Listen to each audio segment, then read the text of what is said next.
Hi hello welcome to our channel. Main వచ్చేసి thumbnail చూసే ఉంటారు అందరూ. What is enhanced care and మన ఇండియాలో ఎందుకు లేదు అన్న విషయంపై మాట్లాడాలనుకుంటున్నా. ఫస్ట్, ఎన్హాన్స్డ్ కేర్ అంటే చాలామందికి తెలియదు. యూకేలో ఎవరైతే ఉంటున్నారో, ఎవరైతే నర్సింగ్ జాబ్ చేస్తున్నారో వాళ్ళకు ఒక ఐడియా ఉంటుంది అనమాట. ఇండియాలో ఎందుకు లేదు అన్న విషయాన్ని మనం మాట్లాడుకోవచ్చు. ఇప్పుడు ఎందుకు అంటే, మనం యూకేతో కంపేర్ చేసుకుంటే ఇండియాలో మెంటల్ పేషెంట్స్ అనేవాళ్ళు చాలా తక్కువ ఉంటారు. నెక్స్ట్ వచ్చి మెంటల్ పేషెంట్స్ మీద అంతలా ఫోకస్ పెట్టరు. ఎందుకంటే ఇక్కడ ఏంటంటే, ఇక్కడ క్లైమేట్కి నెక్స్ట్ వచ్చి చాలా లైఫ్ చేంజెస్ వల్ల చిన్న వయసులో నుంచే చాలామంది మెంటల్ స్టెబిలిటీ లేకుండా యూకేలో మెంటల్ పేషెంట్స్ అయిపోతారనమాట. ఇక్కడ ఎందుకు మెంటల్ పేషెంట్స్ అయిపోతారు అంటే, వాళ్ళకి లైఫ్ స్టైల్ అనేది సరిగా ఉండదు.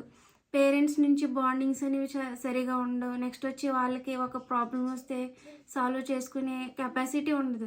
చిన్నప్పటి నుంచి చాలా టెన్షన్స్ తీసుకుని అంటే చాలా అలవాట్లకి అడిక్ట్ అయిపోతారు అనమాట. సో దానివల్ల మెంటల్ స్టెబిలిటీ అనేది వాళ్ళకు ఉండదు. సో అలాంటి వాళ్ళ కోసమే ఈ ఎన్హాన్స్డ్ కేర్ అనేది పెట్టారనమాట ఇక్కడ. ఎందుకు నేను చెప్తున్నా అంటే, రీసెంట్గానే నేను ఎన్హాన్స్డ్ కేర్ టీంలో జాయిన్ అయ్యా. నెక్స్ట్ వచ్చి నేను డైరెక్ట్గా పేషెంట్ని డీల్ చేస్తున్నాను అనమాట. నాకు వచ్చిన ఎక్స్పీరియన్స్ని బట్టి నేను మీతో షేర్ చేసుకుంటున్నా. ఎందుకు అంటే, మేబీ అప్కమింగ్ ఎవరైనా రావచ్చు, వచ్చి ఎలాంటి జాబ్లో జాయిన్ అవ్వాలి ఏంటి అని అనుకునే వాళ్ళకి ఇది ఒక ఐడియాలా ఉంటుంది అనమాట. నా అప్డేట్, నెక్స్ట్ వచ్చి నా జాబ్లో నా రోలు అదంతా నేను మీకు చెప్తాను అనమాట. మనం చేయాల్సిన daily activities, roles and responsibilities అవన్నీ మనం ఇప్పుడు డిస్కస్ చేసుకోవచ్చు. నెక్స్ట్ వచ్చి మేబీ ఫ్యూచర్లో రావచ్చు, మన ఇండియాలో ఎన్హాన్స్డ్ కేర్ అనేది ఫ్యూచర్లో రావచ్చు. ఎందుకంటే ఇప్పుడున్న జనరేషన్స్ చాలా ఫాస్ట్గా ఉన్నారు, చాలా అలవాట్లుగా ఎడిక్ట్ అవుతూ ఉన్నారు. మేబీ ఫ్యూచర్లో వాళ్ళే అవ్వాలని కాదు, మేబీ మెంటల్గా కెపాసిటీ లేనప్పుడు వాళ్ళ కోసం కూడా సపరేట్గా టీం అనేది అసైన్ చేస్తారనమాట. అదంతా గవర్నమెంట్ మీద ఆధారపడి ఉంటుంది. నెక్స్ట్ వచ్చి వాట్ ఈజ్ ఎన్హాన్స్డ్ కేర్ అనే దానికోసం మాట్లాడుకోవచ్చు. మెయిన్గా ఏంటంటే, ఇప్పుడు మనకి ఎన్హాన్స్డ్ కేర్ టీంలో ఒక మెంటల్ పేషెంట్ని ఇస్తారనమాట. వాళ్ళకి మెంటల్ స్టెబిలిటీ ఉండదు, వాళ్ళ డెసిషన్స్ వాళ్ళు ఓన్గా తీసుకోలేరనమాట. ఫర్ ఎగ్జాంపుల్ ఎలా చెప్పాలంటే, ఓల్డ్ ఏజ్ పీపుల్ ఉంటారు. For example old age people తీసుకుంటే వాళ్ళకి ఏజ్ పెరిగే కొద్దీ కెపాసిటీ అనేది తగ్గిపోయిద్ది. ఎందుకంటే చాలా మెంటల్ హెల్త్ ప్రాబ్లమ్స్ అంటే, ఫర్ ఎగ్జాంపుల్ డిమెన్షియా తీసుకోవచ్చు. డిమెన్షియాలో ఏంటంటే కన్ఫ్యూజన్ పేషెంట్స్ ఏంటంటే స్టెబిలిటీగా ఉండలేరు. ఒక 5 minutes మంచిగా ఉంటారు, ఇంకో 5 minutes ఉండలేరు. అంటే వాళ్ళకి మెంటల్ కెపాసిటీ లేనట్టే. సో అలాంటి వాళ్ళకి ఒక ఎన్హాన్స్డ్ కేర్ వర్కర్ని ఇస్తారు. సో ఫర్ ఎగ్జాంపుల్ నన్నే తీసుకోండి, నేను రోజు ఒక పేషెంట్ని తీసుకుంటాను అనమాట. వాళ్ళు బెడ్ రిటర్న్ కావచ్చు, నెక్స్ట్ వచ్చి నార్మల్ ఇండిపెండెంట్ కావచ్చు, ఎవరైనా కావచ్చు. కాకపోతే వాళ్ళు ఏం చేస్తున్నారో వాళ్ళకి తెలియదు. సో మనం వాళ్ళ డైలీ నీడ్స్ని మనం ఫుల్ఫిల్ చేయాలన్నమాట. ఇప్పుడు ఒక నర్స్ ఉంటారు, ఒక హెచ్సిఏ ఉంటారు, వాళ్ళకి 6 పేషెంట్స్ ఉంటారనమాట. వాళ్ళందరినీ వాళ్ళు చూసుకుంటూ ఉంటారు. ఈ మెంటల్ పేషెంట్ అనే వాళ్ళు ఏంటంటే వాళ్ళని డిస్టర్బ్ చేస్తూ ఉంటారనమాట. వాళ్ళ వర్క్ని డిస్టర్బ్ చేస్తారు. నెక్స్ట్ వచ్చి అదర్ పేషెంట్స్ని కూడా డిస్టర్బ్ చేస్తారు. అంటే అరవడం వల్ల, నెక్స్ట్ వచ్చి వార్డులో అలా తిరగడం వల్ల ఇతర పేషెంట్లు కూడా డిస్టర్బ్ అవుతారు. సో అలాంటప్పుడు వాళ్ళు చూసుకోలేరు కాబట్టి, నర్స్ చూసుకోలేరు కాబట్టి అలాంటి వాళ్ళకి 1-to-1 కేర్ని ప్రొవైడ్ చేస్తారనమాట. ఫర్ ఎగ్జాంపుల్ నేనే వెళ్తా, ప్రతిరోజు ఒక పేషెంట్ని తీసుకుంటా. నెక్స్ట్ వచ్చి వార్డులో 6 members ఉంటారు పేషెంట్స్. మేము 1-to-1 కేర్ అనేది ఒకరికే ఇస్తామన్నమాట. ఎవరైతే మెంటల్ కెపాసిటీ లేని వాళ్ళు ఉంటారో వాళ్ళని తీసుకుంటాం. వాళ్ళకి నా రోల్స్ అండ్ రెస్పాన్సిబిలిటీస్ ఏంటంటే, ఫస్ట్ మనం వెళ్ళగానే మనం సెల్ఫ్ ఇంట్రడక్షన్ తీసుకోవాలన్నమాట. మనం ఇంట్రడ్యూస్ చేసుకోవాలి వాళ్ళకి. ఇలా నేను 1-to-1 టుడే అని చెప్పుకోవాలి. నెక్స్ట్ వచ్చి వాళ్ళు ఎలా ఉన్నారు, ఫర్ ఎగ్జాంపుల్ మనం వెళ్ళేసరికి కొంతమంది పడుకుని ఉంటారు, కొంతమంది పిచ్చిగా అనకూడదులే కానీ పిచ్చిగా చేస్తూ ఉంటారనమాట. అన్నీ ఇసిరేసి, బెడ్షీట్స్ అన్నీ ఇసిరేసి అలా తిరుగుతూ ఉంటారు, ఎక్కడెక్కడికో వెళ్ళిపోతూ ఉంటారు. కొన్నిసార్లు అయితే ఈ వార్డు నుంచి ఆ వార్డుకి పరిగెళ్ళడుతూ కూడా ఉంటారు.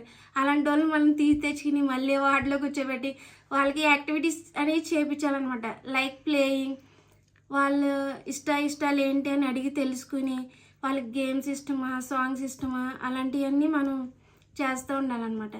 నెక్స్ట్ వచ్చి వాళ్ళకి పర్సనల్ కేర్ అంటే వాళ్ళకి తెలియదు, మర్చిపోతారు. కొంతమంది కన్ఫ్యూజన్ పేషెంట్లు ఉంటారు కదా, నేను ఈ టైంకి బాగా చేయాలి, ఈ టైంకి వాష్రూమ్కి వెళ్ళాలి, అలాంటివన్నీ మర్చిపోతారనమాట. సో అలాంటప్పుడు నువ్వు ఈ టైంకి బాగా చేయాలి, ఈ టైంకి నువ్వు మెడికేషన్స్ తీసుకోవాలి, ఈ టైంకి నువ్వు బ్రష్ చేయాలి, అలాంటివన్నీ మనం గుర్తు చేయాలన్నమాట.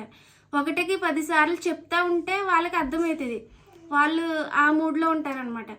సో వాళ్ళు బాత్ చేయలేని సిచ్యువేషన్లో ఉంటే మనం బెడ్ బాత్ ఇవ్వాలి. నెక్స్ట్ వచ్చి వాళ్ళు బ్రష్ చేయలేకపోతే మనం వాళ్ళకి బ్రషింగ్ ఇవ్వాలి. నెక్స్ట్ పర్సనల్ కేర్ అంటే చాలామందికి ఐస్ ఇళ్ళలా ఉంటాయి అన్నమాట, చిరాకుగా ఉంటాయి, వాళ్ళకి మనం ఐ కేర్ కూడా ఇవ్వాలి. నెక్స్ట్ వచ్చి ఇది మెయిన్ అనమాట. పర్సనల్ కేర్లో చాలామందికి తెలీదు, కాంటినెన్స్ అనేది వాళ్ళు తెలియదు అనమాట. ఇన్కాంటినెంట్ ఉంటారు చాలామంది, వాళ్ళకి ఏంటంటే ప్యాడ్స్ ఉంటాయి, వాళ్ళు అందులోనే టాయిలెట్కి వెళ్తారు, వాళ్ళు చెప్పలేరు మనకి నేను ఇలా టాయిలెట్కి వెళ్ళా నా ప్యాడ్ చేయండి అని చెప్పలేరు. ఫర్ ఎగ్జాంపుల్ వాష్రూమ్ 2కి వెళ్ళినా సరే వాళ్ళు చెప్పలేరు అనమాట, వాళ్ళంత కెపాసిటీ లేని వాళ్ళ ఉంటారు. సో మనం చెక్ చేసుకోవాలి పద్దాక, వాళ్ళు టాయిలెట్కి వెళ్ళారా 2కి వెళ్ళారా చెక్ చేసుకుని మనం చేంజ్ చేయాలి. ఎందుకంటే అది మెయిన్ అనమాట. ఇప్పుడు మనం అలాగే వదిలేసామంటే అది చాలా ఇన్ఫెక్ట్ అవుతుంది, నెక్స్ట్ వచ్చి అక్కడ ర్యాషెస్ అని అనమాట వస్తాయి. ఇప్పుడు మనం చెక్ చేసుకుంటూ ఉండాలి, అది మెయిన్ చూసుకోవాలి. నెక్స్ట్ వచ్చి వైటల్స్. ఇప్పుడు 1-to-1లో ఏంటంటే RN నర్స్ చెక్ చేస్తారు, అందరికీ వాళ్ళు చెక్ చేస్తారు. 1-to-1లో ఏంటంటే పర్టికులర్గా మనం ఒక పేషెంట్ని తీసుకుంటాం కాబట్టి వైటల్స్ కూడా మనం చెక్ చేసుకుంటూ ఉండాలి. నెక్స్ట్ వచ్చి మెంటల్ పేషెంట్ పిచ్చిగా చేస్తున్నాడు అని అరవడానికి ఉండదు ఇక్కడ, ఎందుకంటే అరిస్తే సేఫ్ గార్డింగ్ ఇష్యూ అవుతుంది. వేరే వాళ్ళు చూసినా మన అరవడం వేరే వాళ్ళు చూసినా వాళ్ళకి కొన్నిసార్లు అర్థమవుతుంది. మనం ర్యాష్గా ఉంటే వాళ్ళు ర్యాష్గా అగ్రెసివ్ అయిపోతారు, మనం సాఫ్ట్గా కూల్గా వాళ్ళకి అర్థమయ్యేలా ఉంటే వాళ్ళు మనతో హ్యాపీగా మాట్లాడతారు, అలా ఉంటుంది ఇక్కడ. నెక్స్ట్ వచ్చి వాళ్ళకి రెస్పెక్ట్ ఇవ్వాలి, డిగ్నిటీ ఇవ్వాలి, అలా మాట్లాడితే వాళ్ళు మనకి అట్రాక్ట్ అవుతారనమాట. మన పేరు పద్దాగా అడుగుతారు, నీ స్మైల్ బాగుంది, అది బాగుంది, నువ్వు ఇలా చాలా మంచిదనివి అంటే మనం మాట్లాడే విధానంలోనే ఉంటుంది. మనం సాఫ్ట్గా మాట్లాడితే వాళ్ళు సాఫ్ట్గా ఉంటారు. మనం గట్టిగా ఎందుకు ఇట్లా చేస్తున్నావు, ఎందుకు నాకు బర్త్డేని చేస్తున్నావు అని అరిచామనుకో వాళ్ళు గట్టిగా అరిచి పిచ్చిగా చేస్తారు. కొన్నిసార్లు ఇసురుతారు కూడా, వాళ్ళ చేతుల్లో ఏ ఉంటే అవి ఇసురుతారు. అలాంటప్పుడు మనం జాగ్రత్తగా ఉండాలి. నెక్స్ట్ వచ్చి ప్రొఫెషనలిజం మెయింటైన్ చేయాలి కంపల్సరీగా. అసలు పిచ్చిగా చేయడం, ఇప్పుడు మన పేషెంట్ ఉంటే వేరే వాళ్ళు ఎవరైనా వస్తే ఇట్లా చేస్తున్నాడు అట్లా చేస్తున్నాడు అని మనం షేర్ చేయకూడదు. మనం ఒక పేషెంట్ని తీసుకున్నామంటే వాళ్ళకి మనం ఏమి ఇస్తున్నాం అన్నదే చూసుకోవాలి, వేరే వాళ్ళకి మనం అసలు ఏం షేర్ చేయకూడదు. నెక్స్ట్ వచ్చి కాన్ఫిడెన్షియాలిటీ, అందరికీ తెలిసిందే, మనం పేషెంట్ ఇన్ఫర్మేషన్ ఎవరికి షేర్ చేయకూడదు. నెక్స్ట్ వచ్చి ఫీడింగ్. ఇప్పుడు చాలామంది తినలేరు, ఎందుకంటే కొంతమంది తినగలిగిన వాళ్ళు ఉంటారు, కొంతమంది తినలేని వాళ్ళు ఉంటారు. వాళ్ళకి మనమే ఫీడ్ చేయాలన్నమాట. మనం తిన్న తర్వాత మనం మౌత్ కూడా ఓరల్ కేర్ కూడా ఇవ్వాలి, గుర్తుపెట్టుకోండి, ఇది కూడా ఇంపార్టెంటే. ఎందుకు ఎన్హాన్స్డ్ కేర్ వర్కరే చేయాలని ఏం లేదు, ఇంకా చాలామంది ఉంటారు కదా పేషెంట్లు, వాళ్ళు కూడా ఇలాంటి పేషెంట్లు ఉంటారు, వీళ్ళు సీరియస్గా ఉన్న వాళ్ళకి 1-to-1 ఇస్తారు, మిగిలిన వాళ్ళకి కూడా నర్సులు చేస్తారు, SCL చేస్తారు, అందరూ చేస్తారు. ఇక్కడ అందరూ ఈక్వలే. మనం 1-to-1 ఏంటంటే మన పేషెంట్ని మనకి ఇచ్చినప్పుడు మనం చూసుకోవాలన్నమాట. నెక్స్ట్ వచ్చి dignity, respect, professionalism, confidentiality. Next వచ్చి ఇన్ఫెక్షన్ కంట్రోల్ ఏంటంటే ఇందాక చెప్పే కదా పర్సనల్ కేర్ అనేది. వాళ్ళు కనుక టాయిలెట్ వెళ్తే కనుక బెడ్షీట్స్ అన్నీ అయిపోతాయి, వాళ్ళకి తెలియకుండానే అయిపోతాయి. అలాంటప్పుడు మనం బెడ్షీట్స్ చేంజ్ చేయాలి. నెక్స్ట్ వచ్చి మనం గ్లౌజ్ యూజ్ చేయాలి, మాస్క్ యూజ్ చేయాలి, అక్కడ హ్యాండ్ వాషింగ్ అవన్నీ ఉంటాయి, మనం అంతా ప్రాపర్గా తీసుకోవాలి. ఎందుకంటే చాలామంది ఇట్లా వాళ్ళ ఇన్ఫెక్షన్ కంట్రోల్ వల్ల లైఫ్ అండ్ డెత్ ఇష్యూస్ వస్తాయి అన్నమాట. వాళ్ళకే అని కాదు మనకు కూడా వస్తాయి. నెక్స్ట్ వచ్చి మనం షిఫ్ట్ చేసి వచ్చి ఇంటికి వస్తాం, మనకి చిన్నపిల్లలు ఉంటారు, మనం తీసుకొస్తాం, ఎలాగైనా ఇన్ఫెక్షన్ తీసుకొస్తాం. సో మనం కూడా ప్రాపర్ కేర్ తీసుకోవాలన్నమాట. ఎందుకంటే మనం ఇంటికి వచ్చి మళ్ళీ మన పిల్లల్ని ముద్దాడుతాం, ఇదంతా చేస్తాం. సో నెయిల్స్ లేకుండా చూసుకోవాలి. నెయిల్స్ కూడా పెద్ద ఇష్యూ అవుతుంది, మనం నెయిల్స్ పెంచుకోకూడదు ఇక్కడ, నెయిల్ పాలిష్ వీటిని కూడా అలౌ చేయరు. నెక్స్ట్ వచ్చి వాళ్ళు మొబైల్గా ఉంటే నడవగలుగుతున్నారు అంటే వాళ్ళు మనం తీసుకెళ్ళాలి, బయటికి తీసుకెళ్ళాలి, ఫ్రెష్ ఎయిర్కి తీసుకెళ్ళి వాళ్ళు కాసేపు అక్కడ పెట్టి కొంచెం మాటలతో మాట్లాడించి వాళ్ళ మూడ్ ఎట్లా ఉంది అవన్నీ మనం చూసుకుంటూ ఉండాలన్నమాట. పేషెంట్ అగ్రెసివ్ అవుతున్నాడు, కొన్నిసార్లు ఫీల్ అవుతున్నాడు, ఏడుస్తున్నాడు, ఎమోషనల్గా ఫీల్ అవుతున్నాడు, అలాంటివి ఏమైనా ఉంటే అవి కూడా మనం హైయర్ అథారిటీస్కి చెప్పాలి. ఈ టైంలో ఇట్లా ఉంటుండు, ఈ టైంలో ఇట్లా ఉంటున్నాడు అని కూడా చెప్పాలన్నమాట. ఎందుకంటే ఇప్పుడు 1-to-1 కేర్కి ఏంటంటే బిహేవియరల్ చార్ట్ ఉంటుంది, 1-to-1 అలా అవర్లీ చార్టింగ్ ఉంటుంది అనమాట. 8 to 9 పేషెంట్ ఏం చేసిండు, ఆడిండా, పాటలు పాడిండా, లేకపోతే ఏడుస్తూ ఉన్నాడా, ఏమన్నా మూడ్ స్వింగ్స్ ఉన్నాయా, ఏమైనా హెలోజినేషన్సా, ఇవన్నీ ఉంటాయి అన్నమాట. సో మనం అవన్నీ రాసుకుంటూ ఉండాలి. ఈ టైంలో పేషెంట్ ఇక్కడ న్యూట్రిషనల్ చార్ట్ అనేది కూడా ఇంపార్టెంటే. మనం ఫీడింగ్ ఇచ్చినప్పుడు ఆ న్యూట్రిషనల్ చార్ట్ కూడా మనం నింపాలన్నమాట. అది నెక్స్ట్ వచ్చి ఇవే ఉంటాయి రోల్స్ అండ్ రెస్పాన్సిబిలిటీస్. కొన్నిసార్లు సీరియస్ పేషెంట్స్ వస్తారనమాట, వాళ్ళు అబ్స్కండ్ అయ్యే వాళ్ళు ఉంటారు. నెక్స్ట్ వచ్చి బయటికి తీసుకెళ్ళమని అడిగి అబ్స్కండ్ అయిపోతారు, అటు నుంచి అటు వెళ్ళిపోతారు. అలాంటప్పుడు ఏంటంటే మనం సెక్యూరిటీ నెంబర్ అనేది తీసుకోవాలి. నెక్స్ట్ వచ్చి మన మేనేజర్కి ఇన్ఫామ్ చేయాలన్నమాట. నాదేంటంటే ఇప్పుడు నేను ఒక పేషెంట్ని తీసుకుంటా కాబట్టి అది నా రెస్పాన్సిబిలిటీ, అది నాకు మా మేనేజర్ అసైన్ చేస్తారు. సో నేను వాళ్ళకి టచ్లో ఉండాలి. ఏదైనా ఇష్యూ అయితే వాళ్ళే సెక్యూరిటీ టీంకి ఫోన్ చేస్తారు. మనం మేనేజర్కి ఇన్ఫామ్ చేస్తే ఇక్కడ ఇలా సీరియస్గా ఉంది, అమ్మాయి హ్యాండిల్ చేయలేకపోతుంది, మీరు వెళ్ళి వాళ్ళకి కొంచెం హెల్ప్ చేయండి అంటే వాళ్ళు వస్తారనమాట. వాళ్ళు హ్యాండిల్ చేస్తారు, వాళ్ళు కూడా చూసుకుంటారు. అలా ఉంటుంది. మనం ఏం స్ట్రెస్ తీసుకోని అవసరం లేదు. మనల్ని ఏంటంటే పేషెంట్కి మనం సేఫ్టీ ఇవ్వడమే కాదు, మన సేఫ్టీ కూడా మనం చూసుకోవాలన్నమాట.